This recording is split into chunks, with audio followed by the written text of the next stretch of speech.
Well, hello everyone. Good afternoon and welcome. So it's Dick Wade. I'm here on the 28th of February 2025, and in a moment I'm going to bring on a guest into the Military Environmental Health Memories YouTube channel.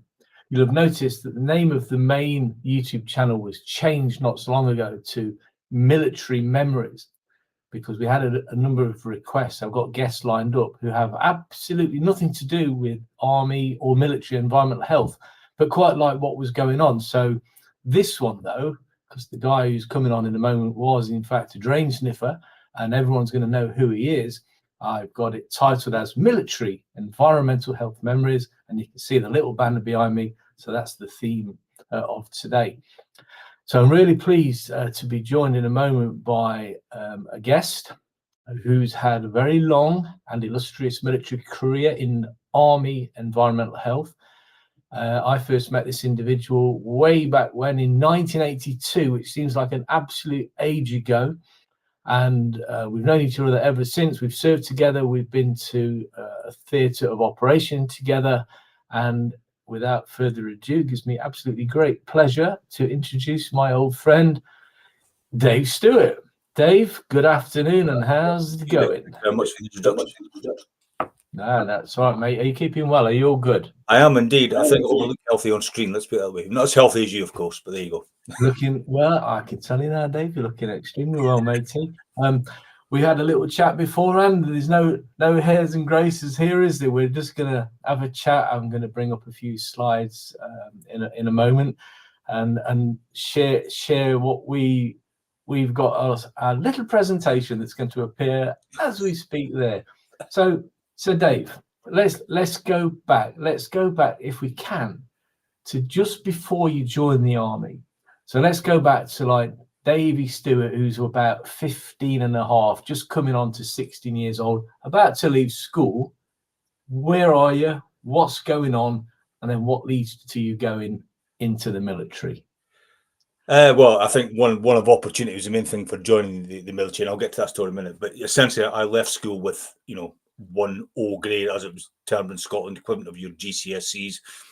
All those qualifications have changed now, so I didn't have very much going for me. I went on my very first school trip at 15 and a bit to Austria for about 8 or 9 days, and that was my sort of end of my school life. And then I came back to actually signing on the dole, or the brew, as people call it. Yeah. And essentially, and people might be amazed to know that at that time, I think I was on about £12.95 a week. That was all I was getting. So you're talking about way back in 1980 at that time. Of that £12.95 a week, I had to give £10 a week to my mum. Okay. Yeah, I did. Yeah, and it was a lot of money then, but that money went to my mum for my board and lodgings, even though I was obviously our son, but she believed in okay, you got to pay your way, mate. So carry on. So I did, but I seemed to do a lot with what little money I had. Either went to a football match because things were cheaper then, went swimming, played football, etc. For sort of like the Sunday League boys type thing. So did quite a lot, was out quite a lot, but conscious of the fact we had very, very little money, and coming from a single parent family with 4 kids all together. Wow. I think I remember Tony Brunskill mentioning bringing his broadcast to you on the same subject. Was it, he grew up in the council estate exactly like I did. So was it rough? Probably not. There are rough parts of it like there is now, but basically people didn't have a penny set up together, and we lived in a sort of like a masonette, no colour TV till I was about 10, I think, no telephone. Never flown anywhere in my life at all. I've been on holiday, so pretty poor by today's standards. And I don't know what today's standards of poverty are, but I would say we were living in sort of abject poverty then, if you compare the standards now to what people have as class. Yeah. So essentially that was it. So I then, you got to laugh at this. My mum saw a job for me. She goes, "Oh, I've seen a job for you in this little." You call it a cafe now or restaurant called the Baked Tatty. Baked what's it called? Tatty. The Baked Tatty. So tatty is a colloquial word for potato in Scotland. I love it. I worked there for about until the time I joined the army, and that was about 8 or 9 months, because the process was you went to the recruiting office. Now it's all done electronically now, but you got interviewed, etc., did a series of tests, and then you said, yeah, yes or no, we'll take you. So about 8 or 9 months after I'd been doing that job, but again, the reality was it was money coming in, so you had money to spend, and that's why I did it. But it comes, I don't know if you're the same, Dick, and probably other people. I think I can do better than this, or I want to do something different.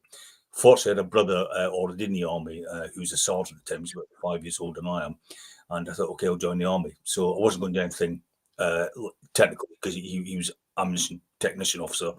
I wasn't going to do anything technical as that, although EH, I wouldn't say is technical in a different way. But I solidly thought, okay, I've got 1O grade, EHA as it was at the time, required 1O grade.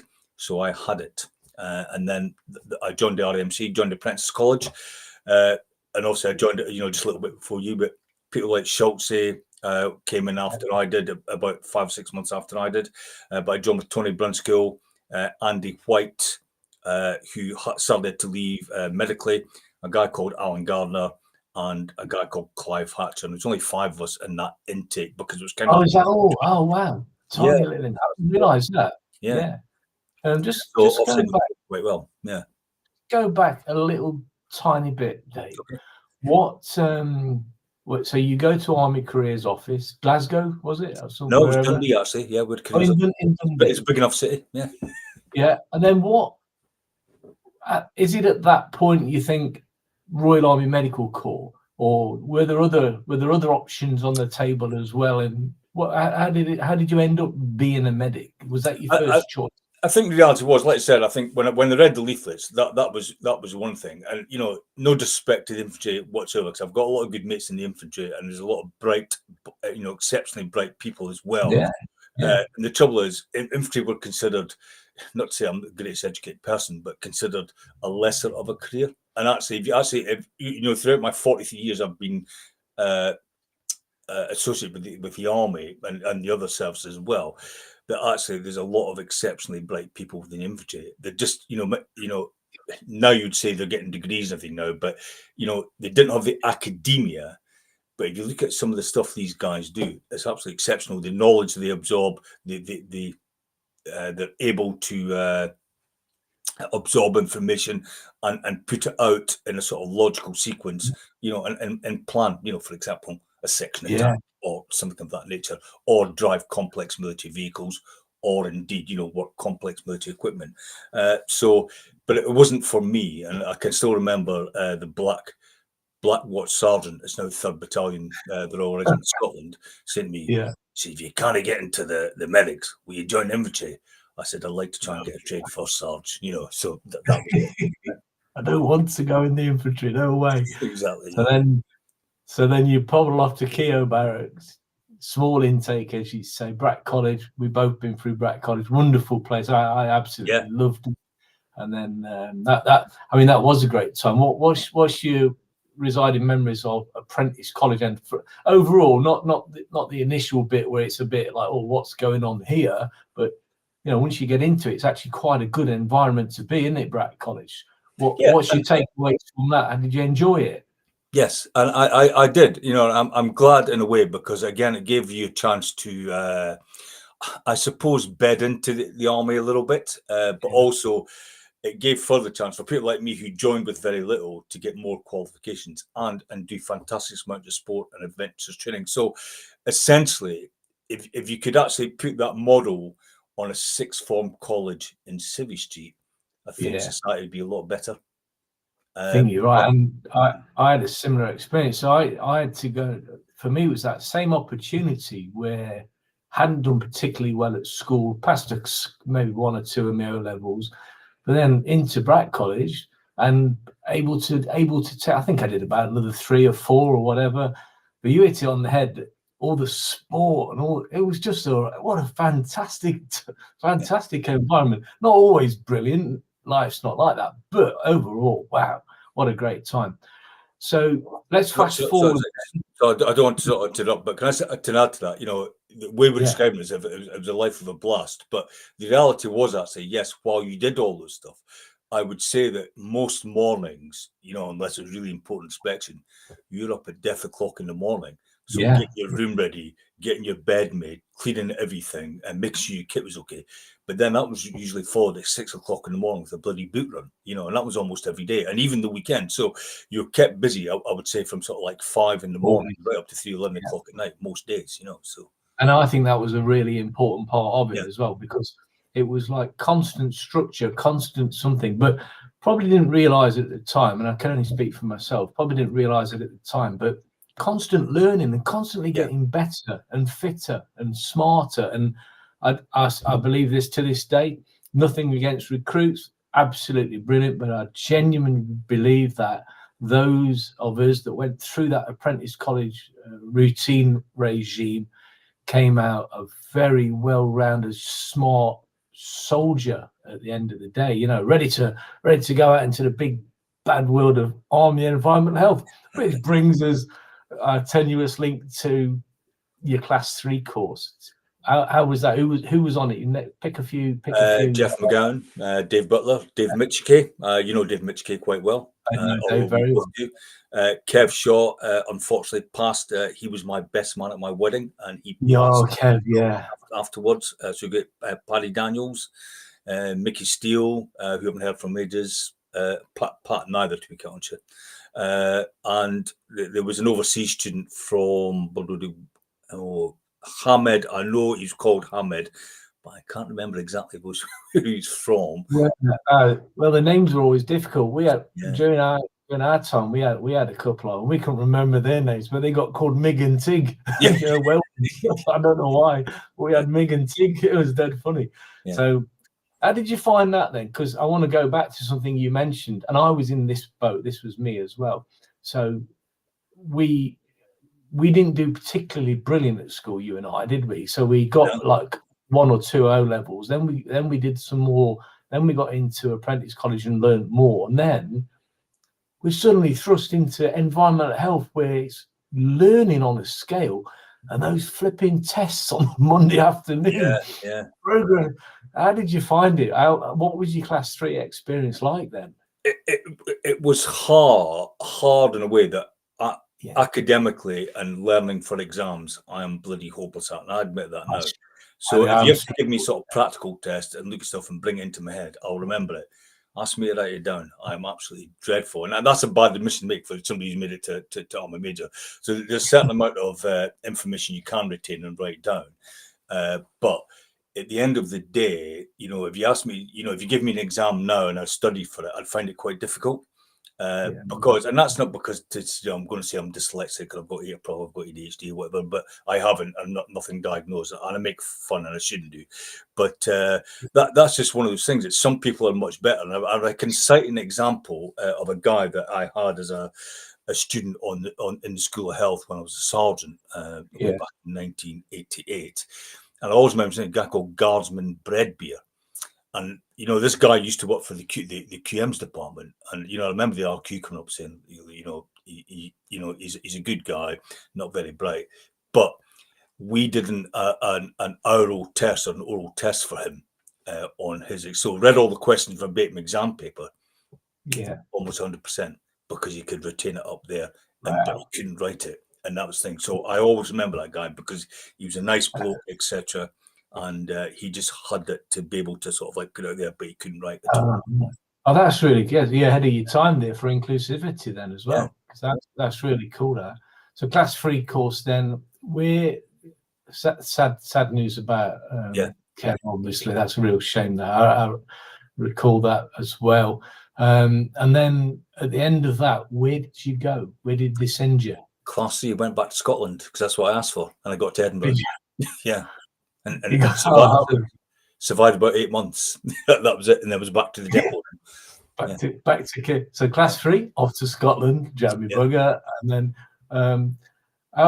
quick question: how far is Dundee from? Was it Craigie Hall? Were you at Craigie Hall? Yeah. So between them two, in those days, probably about an hour by train. It's probably a lot longer. It's probably about an hour and 5 by train now, and driving wise, probably about an hour. It's a hell of a lot longer now because the bridge is always packed. But about 55, 60 miles tops. Yeah. Oh, that's not bad then. So at home at weekends and all that kind of stuff, if you wanted to, I guess. But that's pretty cool. Back to Keogh, Class 2 course. Did you do well on the Class 2 course? No, I didn't do well any of my courses. I mean, I literally scraped, and some of it was just a vote of confidence of saying, okay, fine, we know he's crap at exams. I did. I was in the same boat, and I used to dread it. I got better. I did really well on the Class 2, just freaky. But I remember my Class 3 and my Class 1, I was really panicky. I used to dread those tests, and I found it difficult. It's such the volume of information, even studying. I just struggled to get the particularly drawing, and I had no artistic capability at all. So when it came to like drawing insects and cross sections through houses, and of course that's come in really handy. The amount of times people ask me to draw a cross section through a mosquito's arse is God.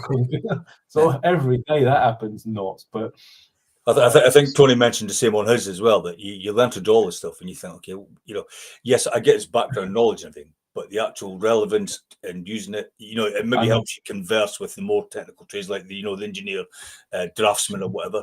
But you didn't often use it that much, to be honest. Very true. Yeah. Method in the madness, though, we all got through in the end. So just out of interest, so when you finished your Class 2, where did you get posted after that? No, I stayed at Keogh Barracks then, so I carried on sort of like the Lance Corporal dog bodies and general instructors, so people like Kev Shaw.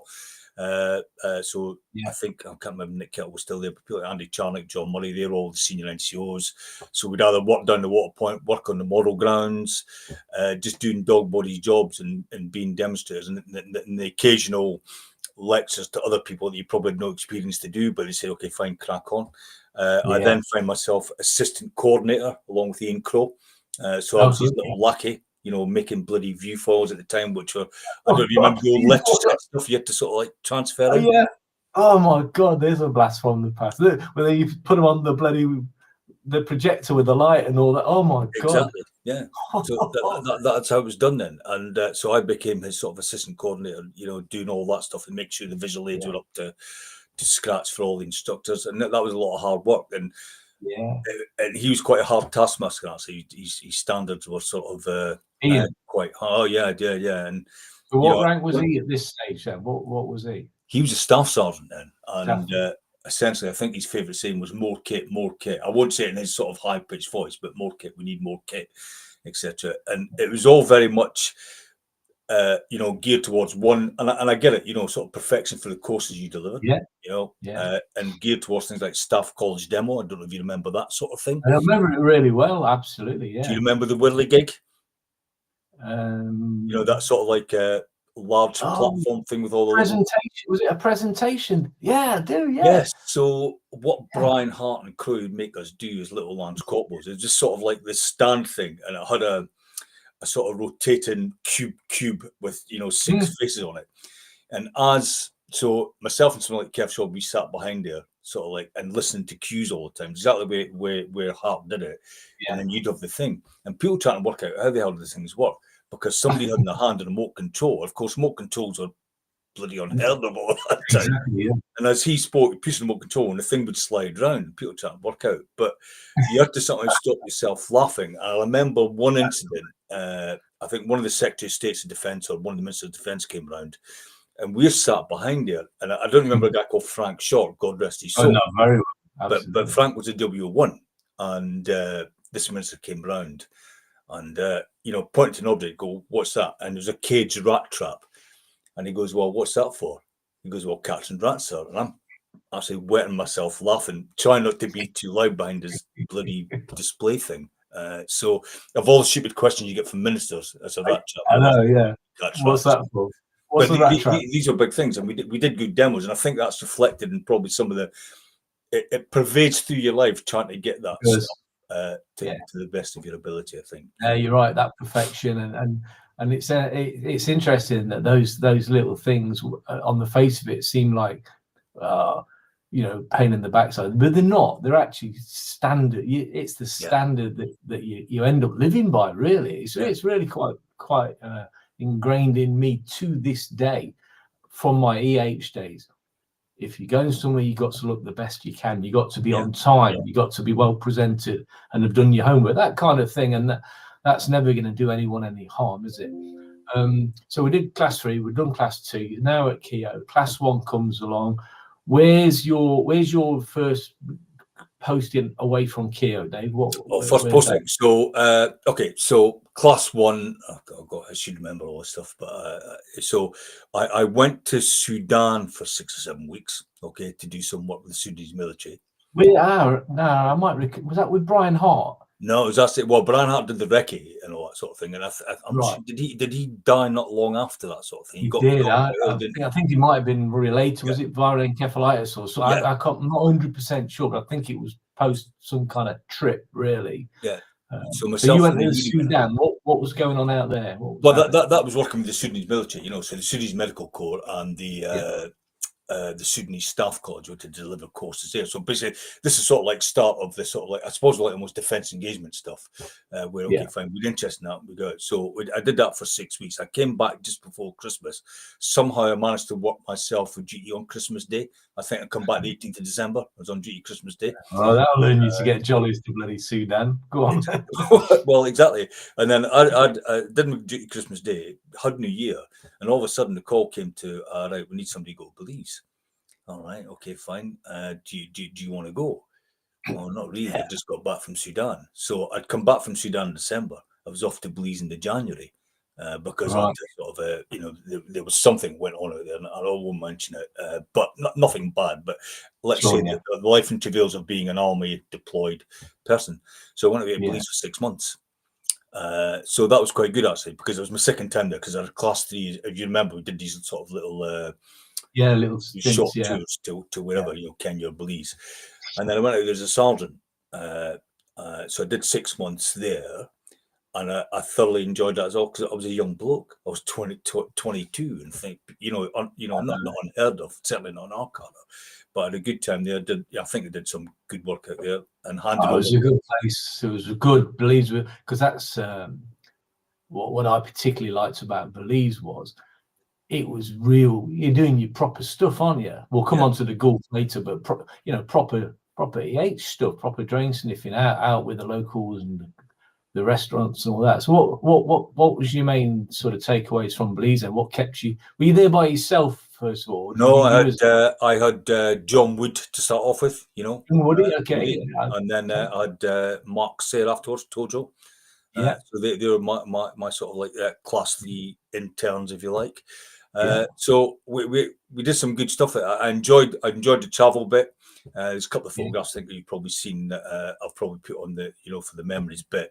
Made a good mate of the guy called Steve Holt, who was effectively the Med Stoneman and also an RAF guy, and he was handy because he was flight control operations.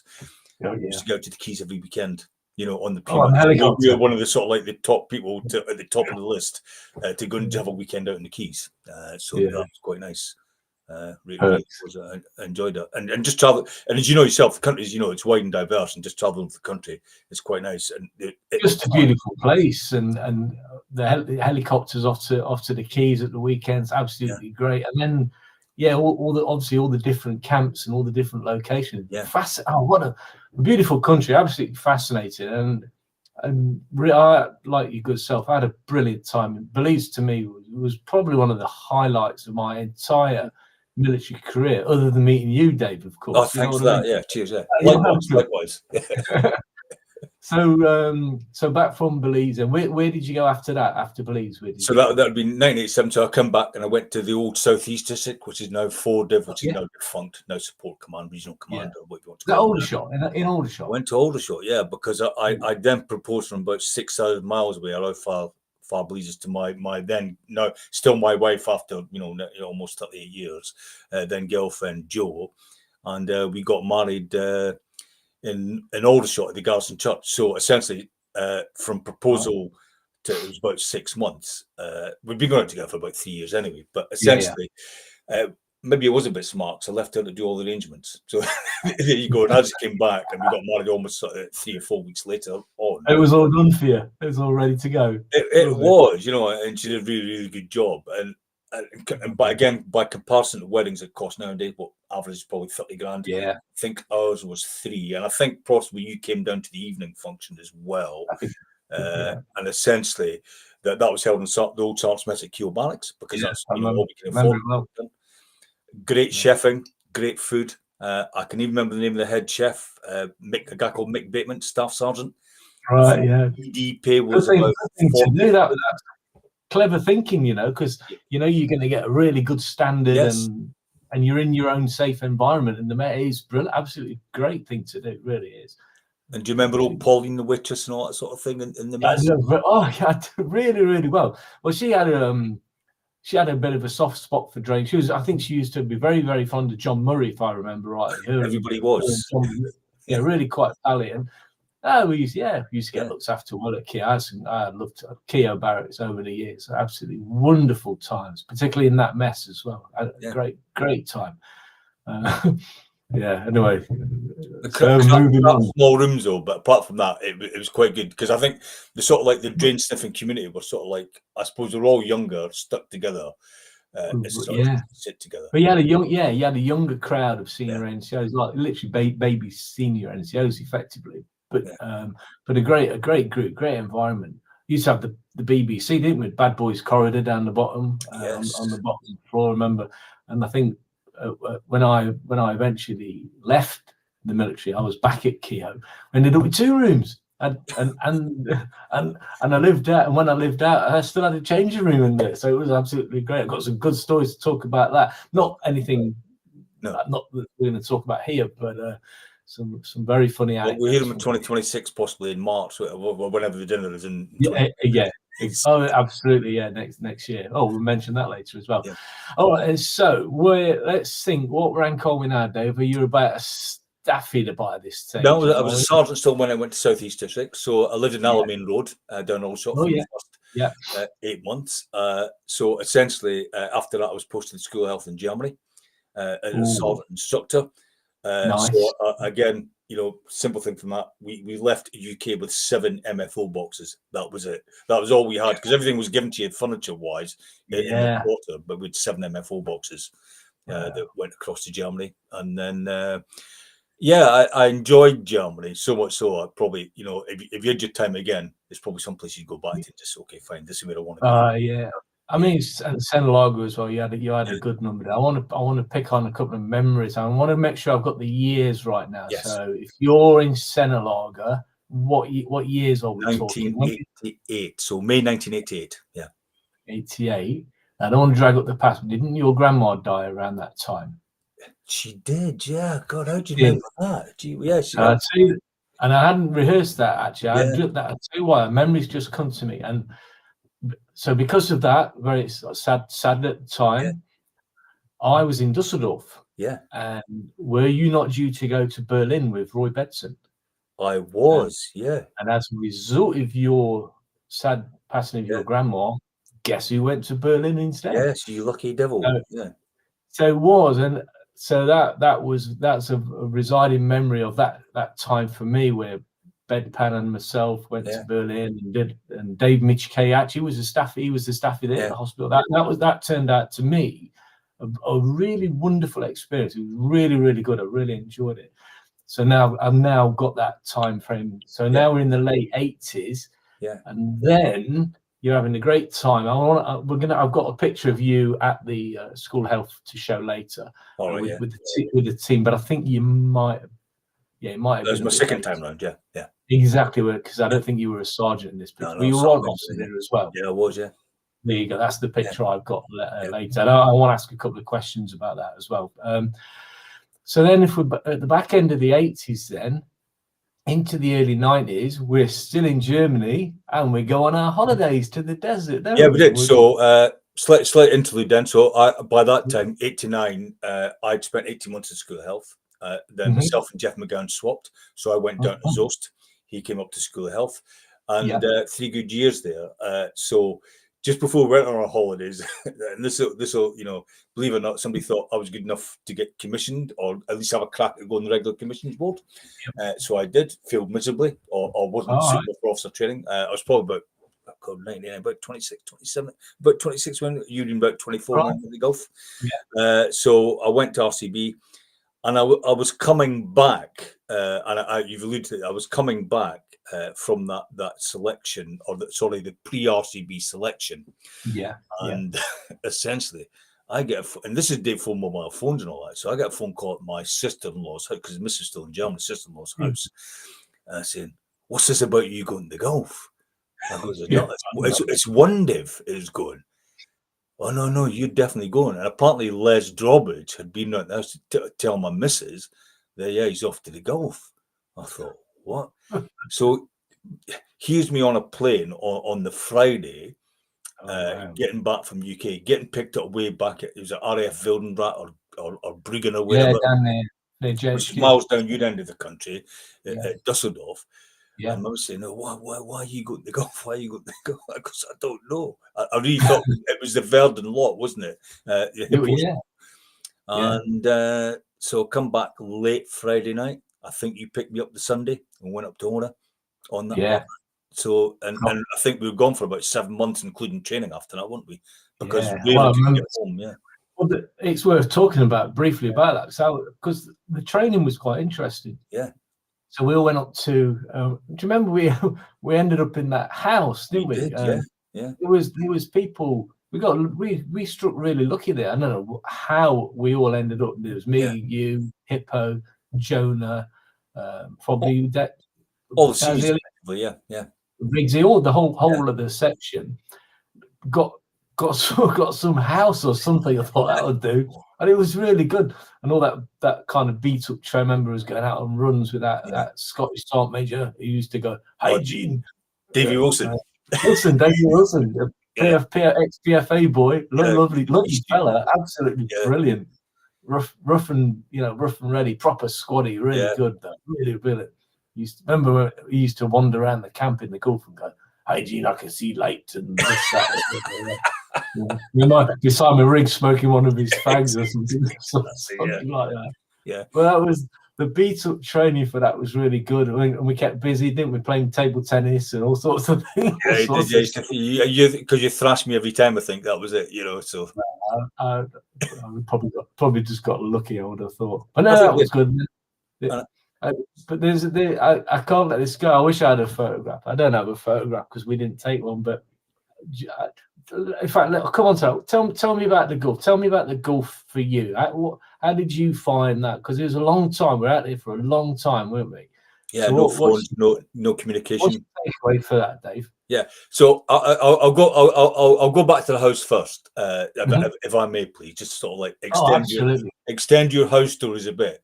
I can still remember that there was a number of injections needed before you actually went, and on day one or whatever day throughout the chain, right, time to get your inoculations. You need this, you need that, you need that, and basically, right, drop your cacks, lift your sleeves up, and you got 4 injections, and that was the first day. Then 48 hours later, you got about another 4, and I think I was bloody ill for the first couple of days. So I remember that. But anyway, getting back to the Gulf War, I think we actually had quite a blast, because I think the reality was that we had established quite good connections with all the brigades who had deployed for that operation, and it was absolutely massive.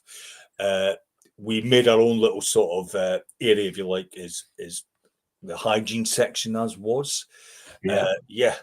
Like anything else, there's 1 or 2 sort of little tensions that do rise, because when you're living with the same people, for 7 months at a time, occasionally you get into arguments or whatever, and occasionally you don't like what on high are telling you. But abiding memory or memories, okay, and if you don't mind, I will come to 1 or 2 things I remember about you. Okay, getting up at 4 o'clock in the morning for the sergeant's brief. Myself and Hippo sitting on a thunderbox with no sort of screening, watching the sun go up just before the briefing. You losing your torch down one of the toilets. Toilet with a red filter. Drops it in. Didn't go and try and get it back though.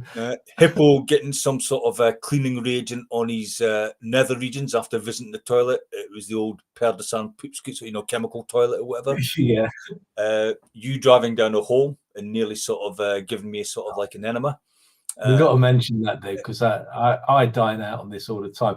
Let me pick up on each of those very briefly, because I remember they're so funny. And I dropped my torch into the toilet, and I remember looking down thinking, Nah. I'm going to take my chance because 500 people have had a shit in this box. And I'm not going rummaging around for a lucky dip to see if I can find my torch. That was dead funny. Hippo on that toilet. You're right.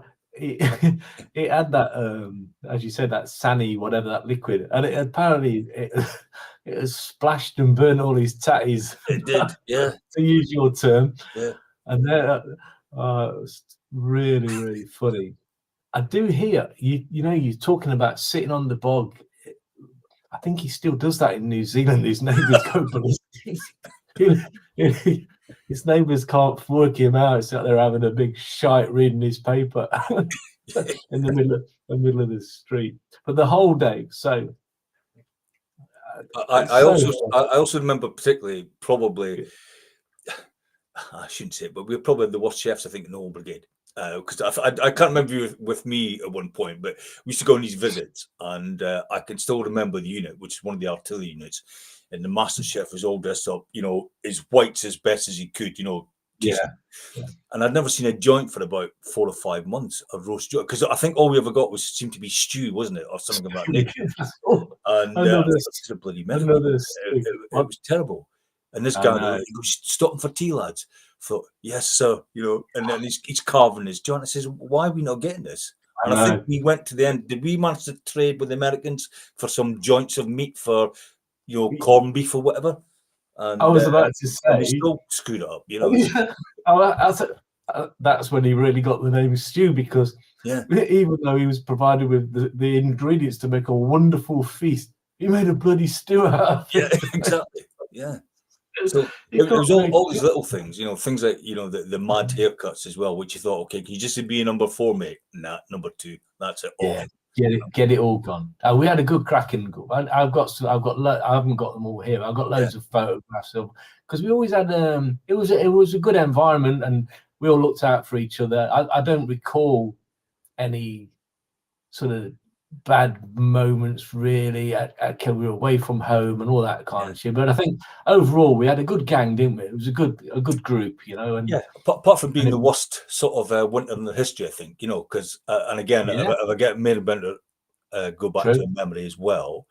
I don't remember, we were breaking camp one day, and it was a bloody sandstorm, and somebody, and it's fundamentally, I don't think it's a good idea. And a certain larger person said, "I don't give a f you think it's good. I'm going to bloody do it." And like it was blowing like God knows what in the sandstorm. I recall the exact scenario that you're talking about. And somebody just stormed, it wasn't me, but somebody stormed off and landed and sat there while we just got on and did the job. So it was one of the worst winters, and there was we were thinking, a bit of sun. It was bloody dreadful weather. Mostly I remember until April, when we came or started to come back through Camp 4 and everything, through leaguing up on sides of the actual. It was. It was bloody freezing all the time, wasn't it? I remember, before we went, right. So if I tell you this story, so before we go and we're on the Beetle train, do you remember that little RSM, little Piggy Jefferson? Jefferson. Yeah, Jefferson. I'm not sure if he said it to Hippo or the group, but we had Norwegians and Norgies on. He goes, "What are you doing with the Norgies on?" He goes, "Norgies in the Gulf, you'll flipping die out there in the Norgie, you'll sweat to death." God, we took them. I'm glad we did. It was raining and windy. I wouldn't be surprised if there was bloody snow at some point, Dave. To be honest with you, it was horrendous. Exactly, but it was terrible. And I suppose the most famous story got cut about were Bravo 2-0, wasn't it? Oh yeah, exactly. Yeah, exactly. So there you go. And I think one of the other memories, again, but I have rab on a bit. Please stop me. No, please do. It's only every time I won Monopoly was playing in a trench with all you guys. So there you go. I won. Oh, good. It was good, and we did all right there. We had a good little gang, good section. We always kept plenty busy. We used to take our naps in the morning, didn't we? Well, no, couldn't forget to take your naps, and then some good happy memories though. And anyway, so let's fast forward for the. I want to mention the whole thing because I'll never forget that. So for those watching, so Dave and I were in a Land Rover. I drove the Land Rover, and we had. I don't know. We went to see a unit for some reason, didn't we? And we turn up, we stop the Land Rover, and we go and do whatever we're going to do. And then we get back in the Land Rover. I get in the driving seat. Dave's in the passenger seat. And Dave's famous words to me were, "Watch that hole." So I look ahead and I can see a trench about 8 or 9 feet away. And I'm thinking, my brain was thinking, that must be the hole that Dave's talking about. And so I put it into gear, inch forward, and you and I probably went down the hole that you were actually talking about. I remember very well lurching forward. I remember you coming across. I think you had an intimate relationship with the gear stick in your nostrils. Yeah. Oh God, that was. You should claim PTSD for that, actually. Yeah. Well, you should put a claim in against me. Exactly. You'd be quick. I've got about 20 quid left to my name. No, happy days in the Gulf though. Well, I think everyone got through relatively unscathed, except for Pat Walker. Put his back out, didn't he? That was in the first few weeks of our yeah. Unfortunate that that was a shame. But then we got through that. Quite a good crack, and back to Germany. Yes. And then what are you back to Senlager straight after that? No. So I'd moved to Retd by then. So sorry, yeah, you did say. Well, I go back to another little memory as well. I remember in the Gulf as well, BFPS were coming around doing some interviews or whatever, or leaving messages, and we sent a message back on BFPS Radio Germany, and I think you'd made this up for someone. I don't know why, and I could only associate with you that saying hello to all those people back in Germany, yellow trench fever. He's looking at you, Roy. Now I've got that tape somewhere. I think I've still got that cassette somewhere where it's actually recorded on there, and I have to dig out and try and get it. Get back in your attic. Get digging things out. It was just an experience of just having a laugh and sort of like giving people a bit. It was really good. Yeah. I again, similar to Blues, probably up there with some of the best times I've ever had. Seriously, and and that's down to people like yourself and the other gang. Hippo and bless him, dead now, Henderson. Yes. And Hillier and Simon Riggs and that. That whole we were lucky. We had a very good crowd out there. And it's like I said, we've all got our faults, haven't we? So at the end of the day, we just kind of you kind of look over that now because you don't really, some people might realize how actually educated and how articulate Simon Riggs is. I love Simon to death metaphorically, whatever. A really good lad, and he used to laugh at his little sort of idiosyncrasies. But he was a good guy. Daz is the same, another educated guy, and heart of gold Daz, to be honest. So, very smart individuals. Yeah. Anyway, let's put that behind. So we'll zip around the Gulf War bag over there now.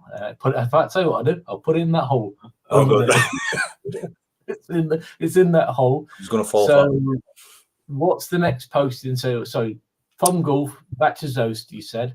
Yeah, back to Zost. I did RCB Real, didn't get through. Yeah. That's life. It's one of these things. Went back to Zost. So at that time, Army's going through a lot of options for change. And she had to closing down places. So I was in Corbeck or San Sebastian, and Jeff McGowan will know as well if he's watching. He was there. Yeah. That was a great job. And that headquarters closed down because everything was sort of starting to move back to UK apart from one div. So I was on that flag lowering ceremony parade, and I went back to Shrewsbury then, headquarters 5 div, or Wales and Western District, or Country and Western District as people used to call it. Yeah. So that was quite a massive area. So people like Steve Leonard, Steve Newborn, took over from the guy called Tony Taft Jones, who you know quite well. Mick Darcy, who you know well. So I didn't associate Mick because he was my sergeant out in Belize. I actually took over from Tony Brunskill as well. Tony was there. So they all moved on. I can't remember if it was that time Tony actually left the army, about 93-ish. It would have been, around that time. So and I think I remember you come up to do some sort of mobile health stuff in your role as a sergeant major then. I had a couple of tours up there. I had not tours, but I had a couple of visits up there. And a couple of them were mobile health. You bang on the money there. Yeah. So mega busy, and as you know, environmental health very, very small teams, but the remit is very large.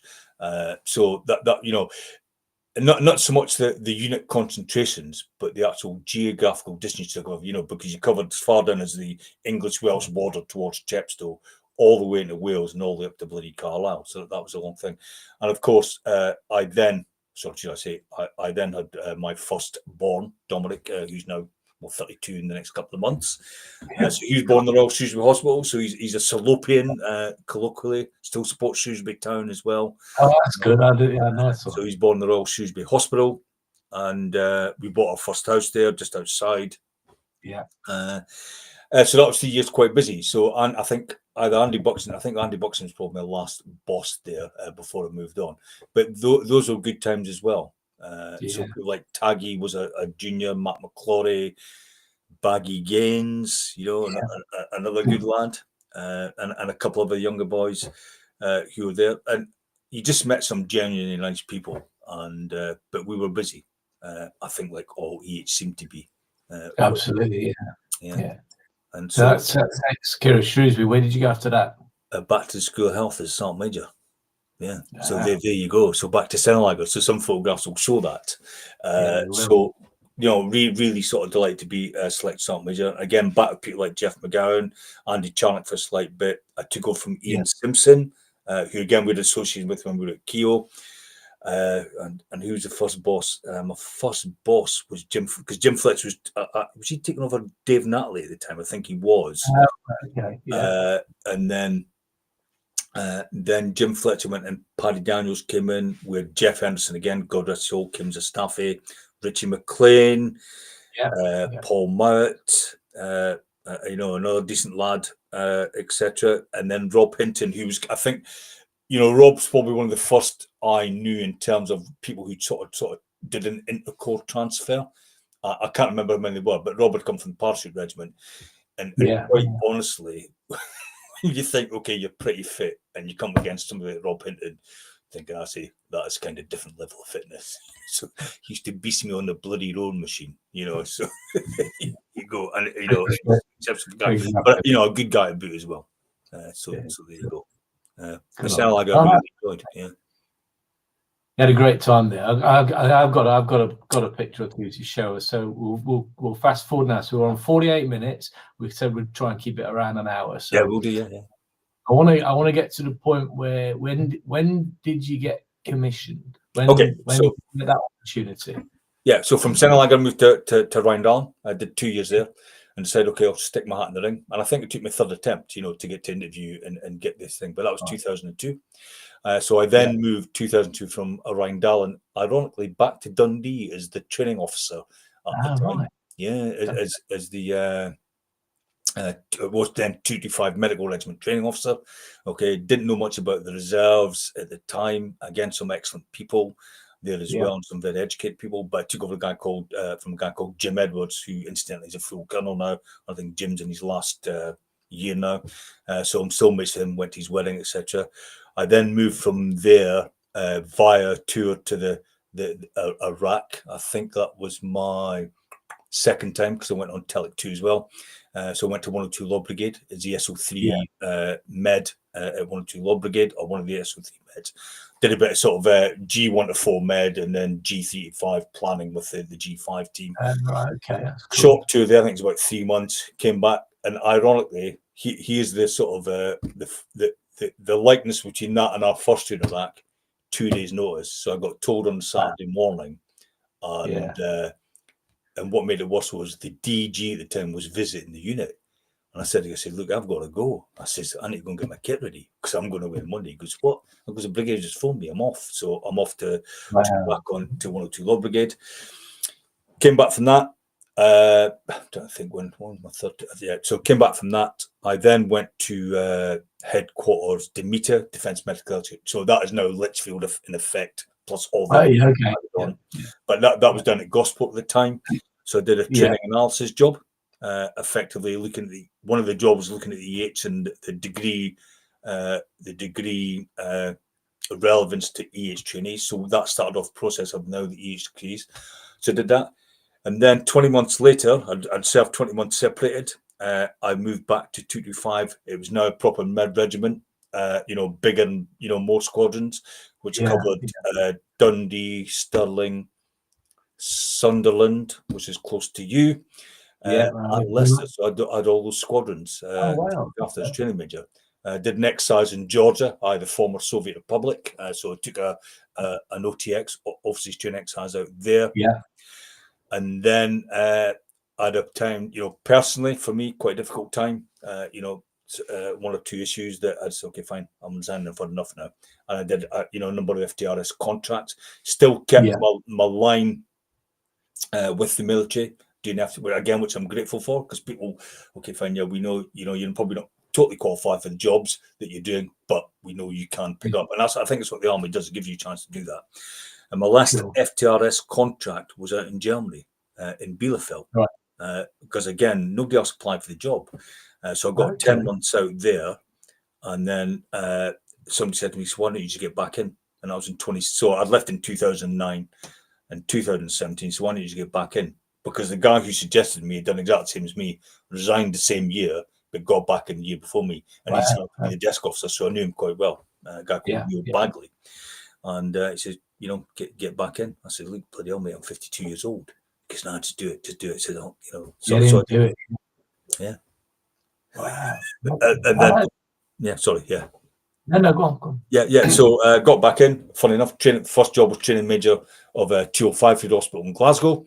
So I lived in Glasgow for 2 years, and that was basically getting them ready for their operational deployment cycle, which works on a 5-year cycle, I think it is. So individual training, collective training, and that got them exercises to places like Germany. They went to America 1 year. I think my first year they went to America. Funny enough, I didn't go, and I was a training major. But there you go. That's then they went to Germany. And I can't think what else we went to as well. Another foreign land. Maybe not. Oh no, it wasn't foreign land. Was York actually? That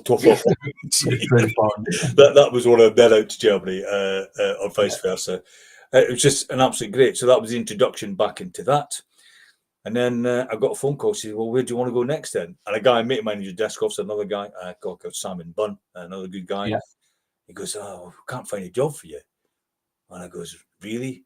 I goes, well, I want to do it. No, you can't have that. Well, I want to do that. No, you can't have that. However, we want somebody to go and be OCEH. He goes, you're EH, aren't you? I goes, yeah, 20 years ago, mate.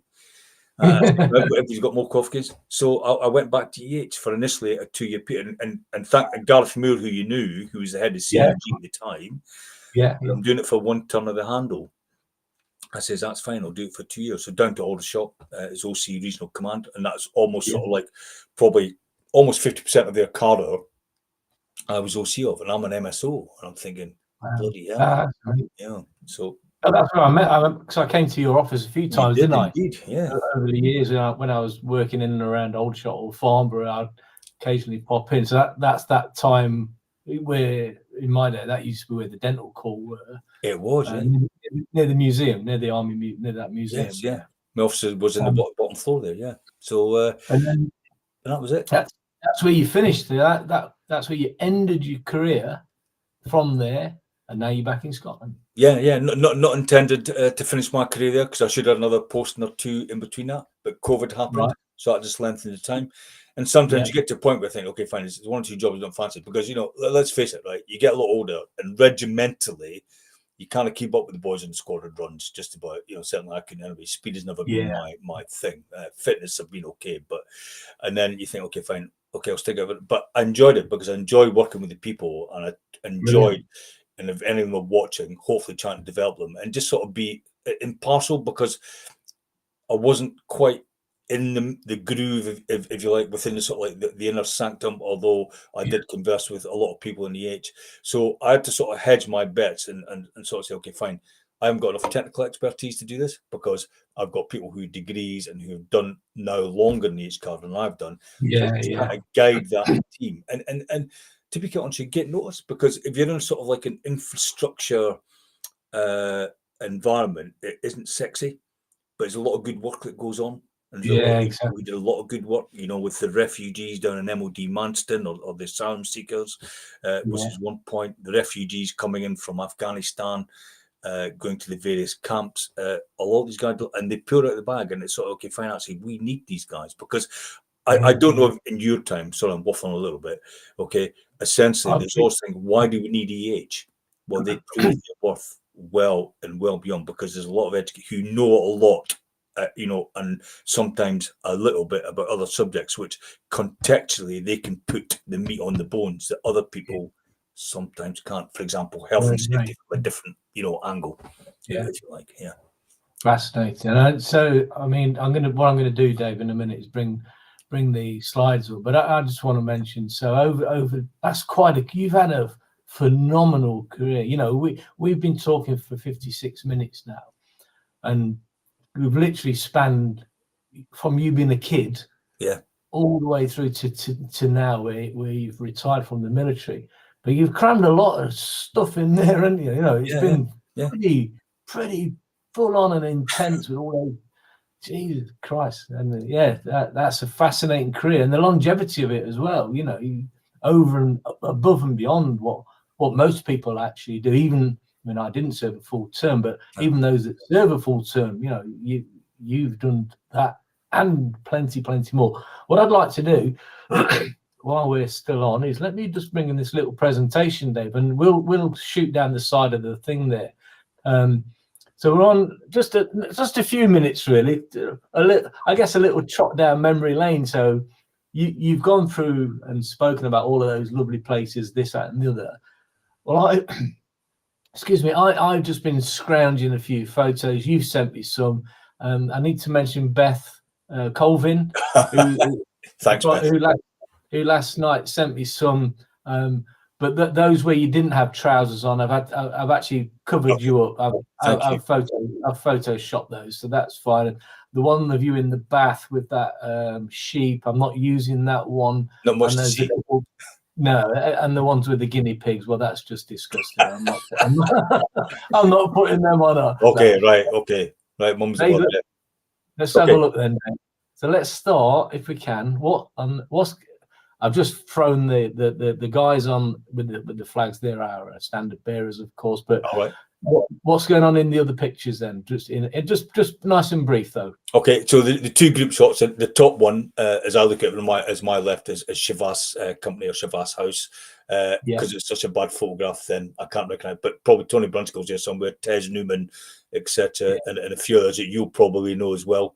In that photograph, shooting team. I can't remember my first, second time, but essentially we went to Bisley. So I went to Bisley twice, and my abiding memory of that one, the first time I went, I was lying second in the whole of the junior army on the submachine gun. Really? And I'm going to day two, I just totally blew it. So I could have been sort of like, at least first or second best shot in the whole of the junior army. Oh, wow. Okay. But second day, I just totally threw it, and I just couldn't get my aim correct, or my shooting skills correct that time. Yeah, just an off day basically. Yeah. And talking of off days, that jumper that you've got on in the middle, what's going on there? Well, that's the old RMC Apprentice College jumper. So that's the thing I was alluding to, that maybe that we could get a revival of that. Because I think well, certainly be interesting to me. It's actually quite a nice jumper, a regimental type or a core jumper. Where you sort of show your little colours badges too and all that sort of thing. Yeah. But we're made to buy those. You've got your shooting badge on there, look. You've got your Bisley badge or whatever it is on you. Exactly. And with a guy called Ian Northcott as well. So Ian was Harden. I think he went on to be a policeman at some point in Leicestershire. Ian did. Happy days. Yeah. So that's young. Actually, you do look young there, Dave, as well, don't you? You look about 2. There's your promotion course, look. Yeah. Back row. That a bit bigger. Yeah. Back row, skinny, a little bit thinner as well. So that's my and that again. That was like God, who was the RSM there? He was a right hard bugger. You know what I mean? In fact, it's McFauld. Yeah, McFauld. He's getting to death as well. Yeah. Jesus. Anybody want to do Junior NCO's course? Right, you're on Monday. That's it. So I did the course, and did it. And of course, you and I were together on a Junior NCO's course, weren't we? Along with their. Oh, we were. Yeah, me, you, and Shibby. Oh, busted. Yeah. And Bruce and Brucey boy, yeah, very true. Right, let's move on. Here's a couple of myself and Tony Brunskill, top left, is in what are Denmark. You doing? We're in Copenhagen at the time.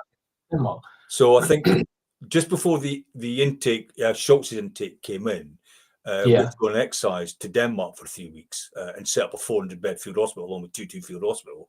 So one of the day, the only day off is we got to Copenhagen, and Tony Brunskill and I were walking around Copenhagen. I think we had our first McDonald's probably ever, all those years ago. Yeah. The other shot is me at the Berlin Wall 1982. So one of the things was that Steve Howe, I don't remember Steve Howe and Dave Morrison, all that sort of thing, and John McKinnell, they were all sort of like training officers or education officers. And they took us out to Berlin. So that's my first trip to Berlin. And that's when the wall was still up, which is absolutely fascinating and exciting, you know, because it was almost like East versus West still then. Yeah, exactly. Yeah. 89. And then Tony Brunskill and I doing some sort of nothing, inappropriate at all. But Tony's quite a good gymnast, believe it or not, as well. And he could do headstands. So shots the other way up, but that was in the field in Denmark somewhere during some break time, setting up a field hospital. And then the little badges are the only apprentice college cards I've got were Bisley for shooting and swimming. So I think I came second in one of the Army Junior finals because there's only 2 of us in the race. Okay. So here's young Corporal Stewart, look, with his Shabazz thing. So what's he got? Are you winning a cup or something? Wasn't me. That was a house effort. So it was a company effort. So the company won the champion trophy that year. And that's Lieutenant General Sir Alan Ray, who was DG at the time. And of course, being sort of head house at the time, then I had to go and pick up the trophy. So essentially, for all you guys' efforts throughout the year, and we had some phenomenal athletes like Schultz, yourself, I think was a runner as well. And a lot of other stuff, things like, keeping your, barracking night, that was all went to the Points Trophy. Drilling turnout, I think you remember all that sort of thing. So we were just better overall, and it was great to go and pick up the trophy on behalf of the house. Yeah, and all of those things, going back to what you said, what we were talking about earlier on, that's all part of the making of the people that then spent the rest of their time in the army. All that what seemed like waffle and bullshit, barracking in and it's not. It's really good structure, purpose.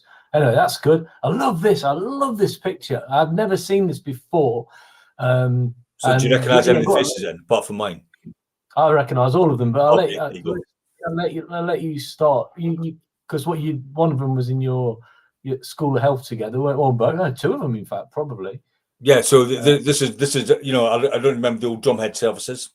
So essentially, EH would provide the pennant bearers for, so they would flank the parades and march on first and do the bomb burst and flank sort of like the files on the parade. So it was myself, Pat Daniels, Andy Charnick, and Ian Simpson. We're all sergeants EH together, and we got picked to do the job. I will let you into a little secret, albeit I'm embarrassed.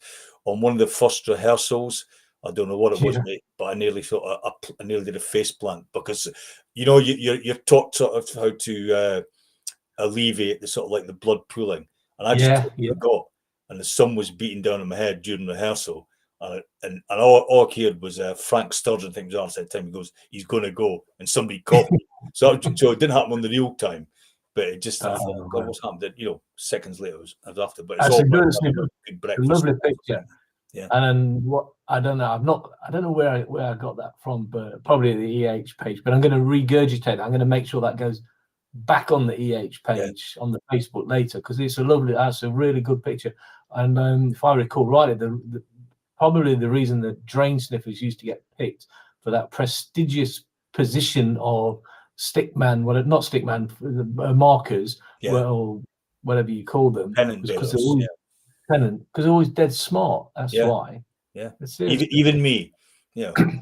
Look at you. You look like you come out man at Q&M, smart as a carrot. So where's this lot there? What's going on here? Okay, this is kind of during my handover takeover time. So this is Regional Command EH, the sergeant majors and the officers. So Tony Keenan, Saul, who's next. Tony's got the pink shirt on. Saul, who's next to him, he's just taken over from me last year. Sivo St. Helen, who was the SO2. Matt Soft, sergeant major, now the W1. He's moved up to the so I try to remold the actual team there into something different, by sort of having certain positions made just to make it, well, for me, more regimental is probably the wrong word, but a bit more organised. I thought, with no disrespect to other people, you can affect got obviously myself, a guy called Rob Gasosi, Another girl next door, Helen Tokakali, she's now out in Cyprus as the OC Joint Service Hard Unit. Oh, right. Okay, nice. And outstanding girl, really, really good. Nice inspired, but very educated, very hard working. And then Emily Busander's next to her, and Beth Colvin, the one who you contacted, one of the civil servants, and another good girl as well. Next photograph, that is the QM's Clark from BF British Forces Nepal, BGM, British Brigade Gurkhas Nepal. I met her out. So the photograph's kind of diverse, actually. So she came out to UK to do her NEBOS certificate, I think. Oh, right, okay. This is us doing the visit beforehand in Nepal. And I thought, because I had Nepal in my patch, Amber and I, which is the bottom photograph, okay, I thought I'm going to take advantage of getting to these places. Well, I'm also right. And then it gives you an appreciation on the ground. Okay, what's needed? How can I actually serve these people better? And more importantly, it was giving other people a chance that you could say, well, the OC goes all the time. Probably didn't, but people like Beth and all that, giving them a chance to get out and look at these different countries, because the civil service, you can say, well, fine, you're not military, you can't come. I think they should come because they're part of the team. So what integral part of the team, man. Sorry, I'll go back. She hadn't finished. I do apologize. Sorry. So what I did with ND, who's the lady who was presenting that little coin to, she was Clark, who was given the safety responsibility, and I think I alluded to earlier on that EH can sometimes give a different perspective of health and safety. So once you finish the course, I gave a couple of weeks work with one of the team a team in Aldershot, just to go out and just put some meat on the bones. And that's what I did there. Good call. That's a good idea. And then a couple of family shots. You and Joe and the boys. What's the occasion? Is it at rally? That's my son passing out at rally. So obviously the one in the uniform is the one passing out at rally. So he joined the Navy, and again, a bit like myself, unsure what to do, but far more. So ironically, he was waiting tables in St Andrews and working, during the golf season, where you can meet some fantastic, really famous people. But didn't really know what to do. So he's a bit of he's not a geek, bit of an engineer, and sort of like he likes that sort of stuff.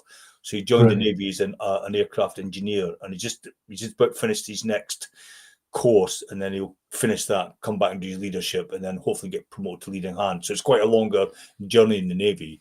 So I was down at Raleigh, and obviously my oldest boy Dominic, who's now about 32. He's just there along for the to watch the sun passing out. How time flies. It does, yeah. God Almighty. There's a few more. So top one with the photograph of myself and Dominic. That again is at a rally. Him and his sunglasses on. The other one with myself, Jack, and Joe was on the commissioning of the Queen Elizabeth carrier. So I've actually been on that carrier. Absolutely, great. Nice. But I don't think I can hack a life at sea. The bottom one is a wedding, and I should remember. I think it's my niece's wedding? Yeah, my niece's wedding in Edinburgh. She's a lawyer out in Dubai at the moment, so she came back to sort of a wedding in Scotland. And then my wee beloved dog called Tam, who's a rescue dog. He died in 2016, succumbed to cancer. But he had about 10, 11 years. But lazy as anything, just like me, Now then, I want to start on this one because I want to mention at the bottom left there with yourself and good old Nick Kettle, because Nick, I've always loved Nick. A brilliant fella. Ever since the first day I met him when I was an EH Class 3, and he was the sergeant in charge of our course with Chris Cunningham, RIP, as well. And that was the start of my military career in EH. And I used to look up to Nick, big style. He's a very, very clever man. I know he's a very, very good friend of yours. I always admired Nick for he's so clever and his brains, but his attention to detail, and an all-round nice guy.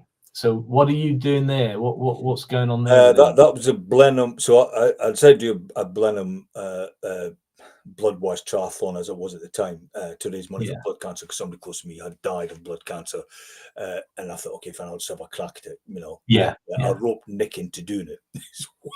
So he's a little bit older than me, but we're what I think we're 54 Yeah. or whatever, and Nick was a little bit older. But essentially, we did that. So I roped him into doing that. We did a couple of practice swims together. You know, I Yeah. gave him I let him borrow the bike, and you know, I've done one since then. Probably thinking about doing another one if I can bother to do the training. But essentially, yeah, Nick was. So he just came round with me, and we started. Brilliant. We finished together, and it was a good experience actually. In the end, it was quite a good day. Yeah. Yeah, good man. And then the others were they came from Beth, I think. Beth sent those along. Thank you, Beth. Much appreciated. Yes. That Thanks. another charity, that some of the run or something as well. Then, yeah. Yeah, this is called Excise Jail Walker. So Commander Med at the time, or Dacos Med, Caroline Vincent, Colonel Caroline Yeah. Vincent, she said, "Oh, we want to get into," and they were just going into a Med branch team. But I've got in the team at the time, I had phenomenal athletes in the time. So if you look at our team, which I had the slow team, we put 4 teams in the end, you know, trying to cut things so that. But we had a fast team who did it in about 14 or 15 hours or something like that. The fastest team do that 60 miles in about 10 or 11 hours. But basically, it's for Gurkha Welfare Trust. And I thought, okay, fine. Do you guys want it? Oh, yeah, we love that sort of thing. So, right, okay, fine. So we eventually got 4 teams in, and I did it. But I think 24 hours overall time. But I don't think ever once I was going to give up. But like my feet were bleeding me. You know what I mean? I thought I'd broken my leg. That's hard work, man. And That's I kept going. But I had a phenomenal team around me. A little Emily Busandra, who just, you know, I sort of made a team lead. Laura Campbell, who's another age girl, and one of the Civi EHOs, John, as well, wanted to do it. So we were the slowest team, but I realised that because probably a little bit older. But that was hard going. But enjoyable nonetheless. And I think, you know, we started at 6 o'clock in the morning, and I think we finished about, you know, with stops and everything, finished about 7 o'clock the following morning. Wow. And I couldn't walk for a week, mate. But I really thought I broke my leg. But unfortunately. Good going. Before we move on to the next slide, I just want to say that there's people watching live on YouTube now, and I just want to put this. Just want to let you know. I don't know who it is. I can't see who's watching, but if you do, if you are watching, and there are people watching now, then you can literally type into the YouTube comments box, and it will appear here on the right hand side of my screen, and I can check it for profanities and abuse, and if appropriate, bring it into the stream. So if you're one of those people watching and you've got anything to say, or say hello and let us know who you are, then it'd be very much appreciated. If not, that's equally great. But that last couple of pictures, Dave. Here's one. Look, you sent most of these through. You mentioned the hygiene section earlier, bottom left. That's. Yeah, so let me just make that a bit bigger. Go on, Dave. We can still hear you. What's going on? So I'll go. So obviously, there's one of you and me. I think offloading at the time, or loading, looking very, very young, and I had very much more hair by then. And believe it or not, I think that must be the first. I've just noticed that actually. It must be the first photo bomb by Ian Biggs. It is in the background. Yeah. You know, that's really interesting, right? Very briefly, and I think that was probably quite early on, I reckon, in the Gulf. I think it probably was. I know we'll sort of over exaggerate, making it look like, oh, these are really heavy. They probably weren't, but I don't know. Yeah, but Biggsy in the background, he'd obviously just took a wrong turning, because I think I only saw him twice in the Gulf War, and he was my boss. I only seen him twice. One time I caught him having a shit. The other time was that one. He popped round the corner and went, oh, heavy Bergens, I'm out of here. Anyway, I'm only joking. He's a lovely fella. I've not seen him since the Gulf, by the way. So there's me and you. What's the other ones? Take us through the other ones. One. So obviously, the ones with all the shields and the sort of like the Iraq and the Arabian freedom medals and all that. Obviously, you'll recognise those, but I think it'll just to sort of give you a reminder of you probably don't need reminding, but just to say, okay, fine, these are sort of like, they're not special to me, but they evoke some memory. And of course, the shemag there is one of the original issue shemags. I don't know if you've ever got one, you know, but I've still got mine. So that's 30 odd years old. I've got a red one. obviously the picture of the section with John Russell and Malcolm Braithwaite, I think he was the CO1 at the time. So again, if you remember, like in that photograph, to get that Iraqi ambulance to move, they had to start it but keep it running. So I think if you look close at the photograph, you see myself and Hippo probably squinting because there's so much carbon monoxide and fumes coming out of the vehicle when they took the photograph. I love it. Yeah. The pictures of the two kids. So my wife's aunt, Joe's aunt, worked in a school in Bromley in South London. And these kids wrote to me. So I wrote to them back and gave them some stuff. And I kind of made a little bit of headlines in local newspaper, somewhere in Iraq or, the desert, this, sergeant in the RAMC's posted or whatever. That's their artistic license. Bottom left is with the local rag in Dundee came round looking for Scottish soldiers. So I was on that photograph with some of the guys. And I don't remember, do you remember the Queen's Own Highlanders band that we had as the stretcher bearers with? I do. Some of those guys are on that as well. I think the MTO where I crashed the motorbike in front of him on. Oh, I remember that. Do you remember that? You've got a photograph of my elbows ripped open. Yeah, well, you had a good old cut. You cut all your stuff, didn't you? Oh yeah, and they cleaned you out with whatever it was that makes you scream and hydrogen peroxide. And that's right. I'd forgotten about that. Thanks, man. And your concern was getting the photograph rather than getting the motorbike off me. Because I'd been putting this 500cc or 250cc bombardier in the desert before, during wreckage and all that sort of thing. But some people might think that's callous of me, but it was. You had two arms, yes, and there was only one opportunity of photo, so photo became the priority. If your arm had fell off due to gangrene, you had a spare one, so you were all right. So interesting that photograph anyway was taken in about 11 o'clock in the morning. So do you remember the oil fires and the sky was black? Yeah. So it was literally, it was very, very kind of, it was constant like eeriness, wasn't it? Thick black plumes with the fires burning. God, that was quite spooky. That. Yeah, it was. And so that was that one. The next one was obviously taken. I think it was probably either just before the sort of like the battle started or afterwards. But obviously I'd had my hair cut then, asking for a number 4, and I got a number 2 or whatever. So that was that one. And just showing how much weight, how much kit you carry in the Land Rover was weighted down, etc. And then of course the UN buried where I took over from you and Shibby, God rest his soul, on my first tour of Bosnia. You buggers left me to freeze to death almost up in the north. So Steve Newborn and Steve Whelan joined himself down in the south and Split, and I had the whole of the northern sector on my own, from Vitez through to Begoño and all the Magalai finger. But that was a phenomenal. I loved my time out there. Apart from the fact that I nearly skidded down. I don't remember Prozor Lake and Rook Triangle and all that sort of thing. Missing people. And one other there's lots of memories, but one other abiding memory was that on Christmas Day, we went out to deliver yourself, Dick, and you probably got the worst end of it, and we did, because things started to not so much stabilize, but things were sort of like on and off little battles, and GV and fighting and all that sort of stuff. But essentially, we went out to deliver chocolate to the kids, and I thought, okay, I'm doing a really good thing here. And this kid ran away from me, and I thought, and the driver just laughed because I thought, I've got this big bar of dairy milk. He said, have it. No, he just ran away back to his So that was one of the memories. And then again, I went out. There's gratitude for you. All right, let's move along. Last couple. So we're going back to your team at the School of Health on the left there, Dave. Yes. Who we got? So Richard, back, big tall guy. Jeff Henson, God rest his soul. Paul Myatt, who was there as the CKMS. Rob Hinton, who left as a major as well. I think he's now living in Portugal. Myself, Black Daniels, and Krista von Wickman Glaser, who still interacts. And I'd like probably at one point, maybe for us all, to get back out there, and just. I think the gates and that gone, the building's been repurposed, etc. I think the bar, which is the best bar in Senelaga, is still, even though I'm a teetotaler, is still there. And I think still with my name nailed to the bar along with Tony Jones's. I thought we'd start, it's a tradition of putting your engraved name along plates in the mess and all. So I thought we'd start. Nice. It didn't take off. So there you go.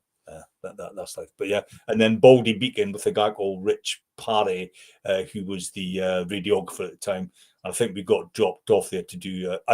You take people who don't have that opportunity to get out and about. You take people out on the little jobs to do. So I took Rich up to Baldy Beacon, look at one of the OPs up in Belize. Again, when I was much skinnier, a little bit fitter, you know. Although I've never been posted to the School of Health, I've been there many times over the years during my stint, because I did a total of 5 years in Dusseldorf altogether. You lucky guy, I was very lucky. My brother's still there. Yes, Gaz. I was going to let him out of that cupboard one day, but you know, it's time yet. No, look, I love to go to the School of Health. And you mentioned the bar. It was great. It was absolutely lovely, and you got a good gang there, good team there. And I remember Krista, because she was there forever. She was part of the furniture, wasn't she? And my youngest lad was born in my house in Senelaga. We couldn't get the hospital. Wow. So we just couldn't get there. That's good. Right, last pictures now, Dave. In fact, I think this is probably the last one. That's at someone's funeral. Sad occasion. John Shave, who's CQMS when I was out in Senelaga first time, he unfortunately passed away. So do you recognise all the faces? Around the list. You start from the left. Man with the glasses. Okay, man with the glasses. Guy called Chris Best, who was XEH, but went into being MSO. He's been on this channel. Yes.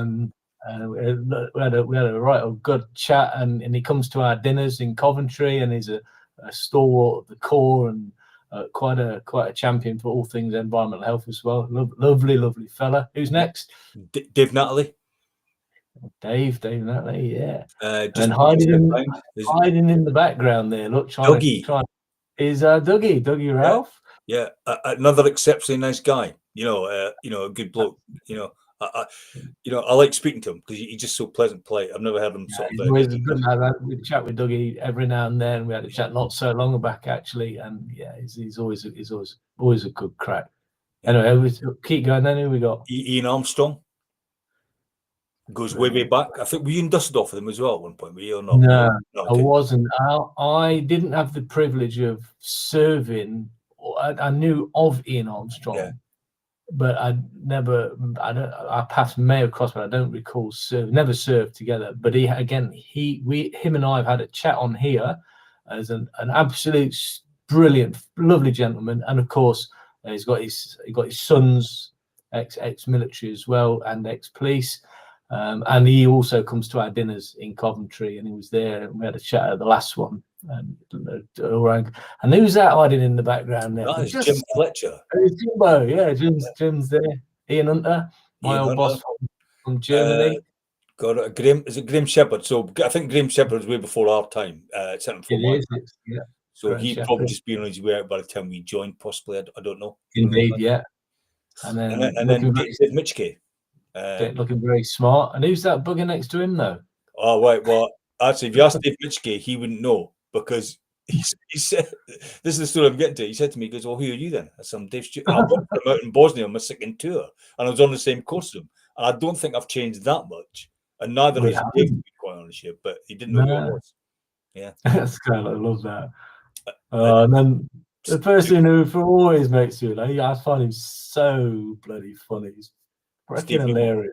Yeah. Stevie Newman. I did first tour in Bosnia with him. And I went to shoes with him, but an exceptionally good bloke, sarcastic sometimes and funny, just a decent guy, and a very clever bloke as well. To be honest, yeah, and he always come again. He's an attender at the RMC Reunited dinner. I'm going to mention that again later. And then who's that bugger there at the end? I can't remember. I think it's a guy called.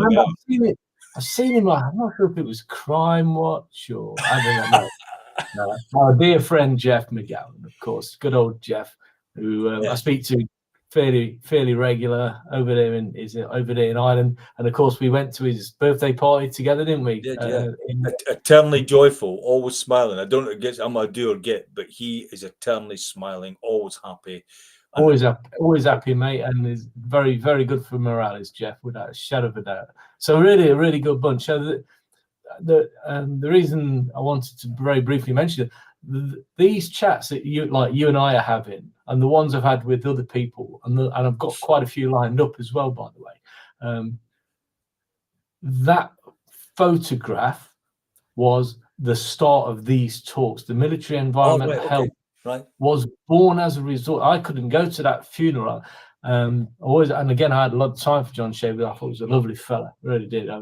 Always a nice guy. I couldn't go to that funeral, and I can't remember if I'm not sure if it was Jeff. I was talking to someone, and they were telling me how it had gone. And I thought, oh, that's a bugger. And then I got to thinking, yeah, all those stories that people would have been telling at the time, they're all just they're gonna die with the people who died, because So I thought, well, why not have a few chats with people, and if anyone, and that's why this was born. So that picture is the direct reason why this happens. And then I just thought I'd throw that in for a good measure, and that's the RAMC standard bearers. So yeah, it is, yeah, brilliant. Bingo, we're back front and center. So yeah, there you go. So Dave, in closing, then, anything you want to mention that we haven't talked about so far that's relevant, and you think, oh yeah, let's mention this or that person, or what? And I don't want us to miss the opportunity for you to chuck stuff in that's important to you to say.